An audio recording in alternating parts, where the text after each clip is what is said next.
Election commission کے آج کے لطیفے اور بونگیاں دیکھ کر یقین ہو گیا ہے کہ یہ فیصلہ جاتی عمرہ میں بیٹھے ہوئے کھوتا بریانی کھانے والے کسی پٹواری نے لکھا ہے۔ فیصلے میں لکھا کہ پی ٹی آئی نے 2012 میں ایک پاکستانی شخص عارف نقوی سے فنڈز لیے جس کے خلاف 2019 میں کرمنل کیس شروع ہوئے، اس لیے وہ فنڈنگ ممنوع ہے۔ میں ان کو یہ بتانا چاہتی ہوں، نہ تو ہم بیک ٹو فیوچر میں جا سکتے تھے جس سے ہمیں پتہ ہوتا کہ اس شخص کے خلاف 2017 سے 2019 میں سرمایہ کاروں کو دھوکہ دہی کی تحقیقات ہونے والی ہیں، نہ ہم مریم نواز کی طرح کیلبری فونٹ کا ہمیں پتہ تھا جو انہوں نے تو 2006 میں استعمال کیا تھا اور 2007 میں آنا تھا۔ یہ صرف مریم نواز یا سکندر راجہ ہی کر سکتے ہیں۔ دوسرا بڑا بلنڈر، سنگاپور سے ناصر عزیز نامی پاکستانی امریکی نے تحریک انصاف کو اپنے اور اپنی بیوی کے جوائنٹ اکاؤنٹ سے $27,500 بھیجے اور الیکشن کمیشن نے جوائنٹ اکاؤنٹ کے 2 نام دیکھ کر ان کو آدھا آدھا کر دیا۔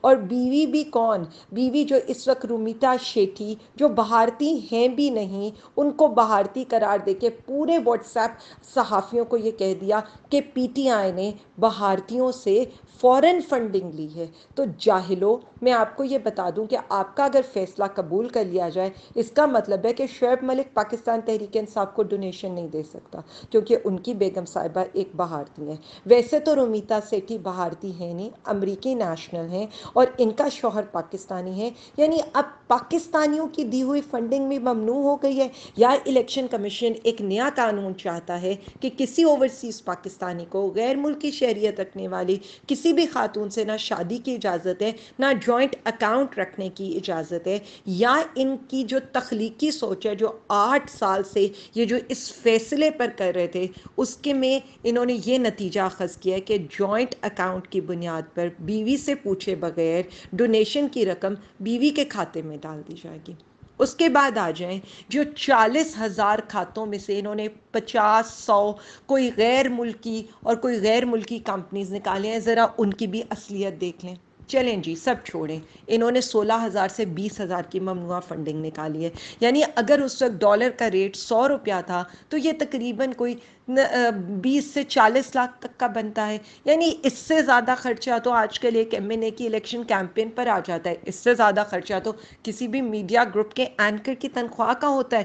اتنے میں تو امیر آدمیوں کے صرف شادیوں کے 2-3 کپڑے بنتے ہیں، یعنی 40,000 میں سے جن کو انہوں نے کہا ہے وہ بھی ان کی بھی دیکھیں کہ اس میں یہ لکھتے کیا ہیں، وہ یہ لکھتے ہیں کہ ان کے نام سن کے یہ پاکستانی محسوس نہیں ہوتے، اور ابھی $250 کی خرید کی خطیر رقم ممنوعہ فنڈنگ میں دینے والی ہماری ایک اور غیر ملکی خاتون، جن کو جیسے یہ بینش فریدی سے ان کو لگ رہا تھا کہ یہ پاکستانی محسوس نہیں ہو رہی، انہوں نے ابھی یہ لکھا ہے کہ میرا نام بھی اس ممنوعہ فنڈنگ میں، اور الحمدللہ میں پاکستانی ہوں۔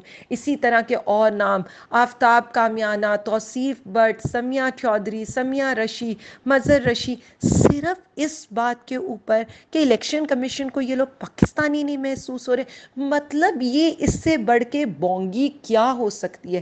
پھر آ جائیں جو ای سی پی کا سب سے بڑا جو بیسٹ فائنڈ ہم نے دیکھا ہے کہ انہوں نے master card, visa card, bank of America visa, American express debit card, یعنی ان کی جو انٹریز ہیں 223، 224، 229، 230، یعنی ایک ماسٹر کارڈ دوسرے ماسٹر کارڈ سے فرق ہے۔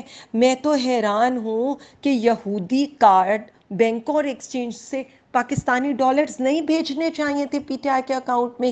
یہی تو اصل غیر ملکی فنڈنگ ہے، یہی تو اصل غداری ہے۔ یوں کرتے ہیں آئندہ ای سی پی کی اس سجیشن کے اوپر ہم جیسے وہ مسجدوں کے باہر وہ نہیں ہوتے چندہ ڈالنے والے ڈبے، وہ لگا دیتے ہیں، یا کسی کو کہتے ہیں تم اگر چھٹی پر کبھی پاکستان آ رہے ہوئے نا تو یہ پیسے اس کے ہاتھ بھجوا دینا۔ مطلب مجھے یہ سمجھ میں نہیں آ رہی ہے کہ یہ لوگ کرنا کیا چاہ رہے ہیں۔ ابھی ایک اور پاکستانی شہری میاں اختر جاوید کی فیصلہ آباد میں رجسٹرڈ کمپنی کو ای سی پی نے اس کو بھی فورن فنڈڈ قرار دے دیا ہے، اور یہ کیا کہتے ہیں، اور ان کی عقل پہ اوپر ماتم کرنے کو دل چاہتا ہے کہ یہ کہتے ہیں ملٹی نیشنل کمپنیز جو ہیں وہ 1 سے زائد ممالک میں ہوتی ہیں، تو جو لسٹ میں دی گئی کمپنیز ہیں وہ ملٹی نیشنل نہیں ہیں، جیسے بوٹن کرکٹ لمیٹڈ جو پاکستانی بزنس مین عارف نقوی کی یو اے ای میں رجسٹرڈ ہے۔ ایک اور تو انہوں نے اتنا بڑا لطیفہ سنایا ہے کہ پی ٹی آئی کی اپنی امریکہ کینیڈا کی کئی کمپنیز کو بھی انہوں نے غیر ملکی لسٹ کے اندر ڈال دیا. یعنی ان کے فیصلے کے مطابق پی T I U K, P T I امریکہ، P T I Canada, Anwar Brothers, Zain Cotton, یہ سارے غیر ملکی وہ کمپنیز ہیں جن سے پی ٹی آئی فنڈنگ وصول کرتی ہے. مطلب مجھے ان کی عقل پہ ماتم کرنے کو دل چاہ رہا ہے کہ یہ کون لوگ ہیں جو کہہ رہے ہیں کہ ایک پاکستانی ماجد بشیر نے کوئی $50,000 اپنی دبئی کی کمپنی سے پی ٹی آئی کے ڈکلیئرڈ بینک اکاؤنٹ میں بھیجے، حلف نامہ جمع کرایا کہ یہ پیسے میں نے بھیجے ہیں.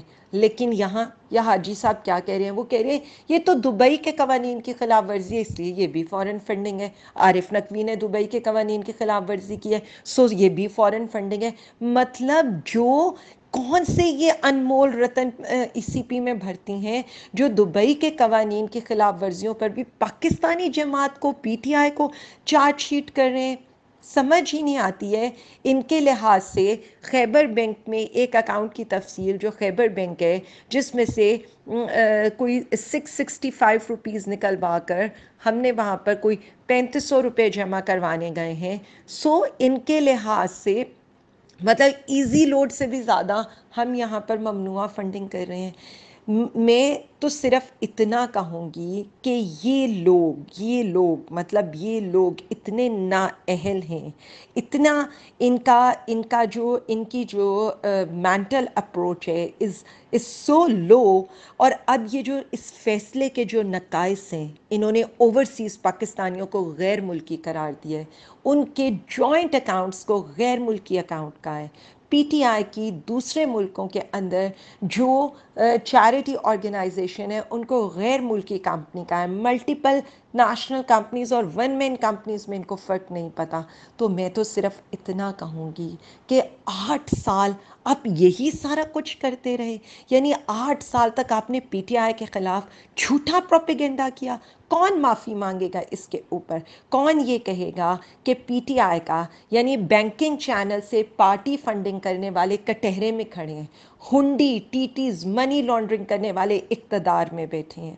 پھر آ جائیں بیان حلفی کے اوپر. اب ذرا میں بیان حلفی کیا ہوتا ہے؟ بیان حلفی وہ ہوتا ہے جو بھکاری وزیر اعظم نے کورٹ میں سبمٹ کروایا کہ نواز شریف پاکستان 8 ہفتوں کے بعد واپس آئے گا. لیکن یا بیان حلفی وہ تھا کہ وزیر اعظم کے منصب پر کھڑا ہو کر ایک شخص فلور آف دا ہاؤس کہتا ہے یہ ہیں وہ فیک ذرائع، اور پھر وہی فیک ذرائع ملک کی سب سے بڑی عدالت میں فیک ثبوت یعنی قطری خط پیش کرتا ہے اور بلا آخر جھوٹی میڈیکل رپورٹ دکھا کر یہاں سے بھاگ جاتا ہے. یہ ہوتا ہے بیان حلفی. یہ نہیں ہوتا ایک اقرار نامہ جمع کرایا گیا کہ میری معلومات کے مطابق یہ اکاؤنٹ صحیح ہیں. ہمارے پاس نہ اکاؤنٹ ویریفیکیشن کا کوئی اختیار تھا، نہ کوئی طاقت تھی. تو میں تو یہ بتا رہی ہوں کہ الیکشن کمیشن کے یہ لطیفے انہیں بہت مہنگے پڑنے والے ہیں.